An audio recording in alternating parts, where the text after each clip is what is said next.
Hello everyone, ఇవాళ short వీడియోలో tasty tomato పప్పు ఎలా చేయాలో చూద్దాం. ఫస్ట్ 1.5 కప్ కందిపప్పు తీసుకున్నాను నేను ఇక్కడ. దాన్ని 2-3 టైమ్స్ వాష్ చేసుకొని 1 అవర్ సోక్ చేసి పెట్టుకోవాలి. ఇక్కడ 1:2 రేషియో వాటర్ తీసుకున్నాను నేను. 1 కప్ కందిపప్పుకి 2 కప్స్ వాటర్ యూస్ చేసేలాగా వాటర్ వేసుకున్నాక ఇందులో టమాటో ముక్కలు ఒక 4, గ్రీన్ చిల్లీస్ ఒక 6, ఆనియన్ ఒక హాఫ్, కొంచెం చింతపండు వేసుకొని పసుపు ఉప్పు వేసుకొని విజిల్ పెట్టేసుకోవాలి.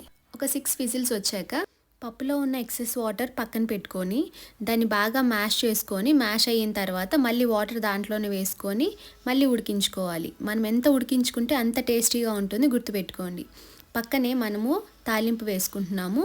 తాలింపులో ఆవాలు, జీలకర్ర, కొంచెం మెంతులు, వెల్లుల్లి, హాఫ్ ఆనియన్ వేసుకొని బాగా వేగిన తర్వాత స్టవ్ ఆపుకొని కొంచెం కారం, కొంచెం ఉప్పు వేసుకొని ఆ తాలింపుని తీసుకొని పప్పులో వేసుకొని కలుపుకోవాలి.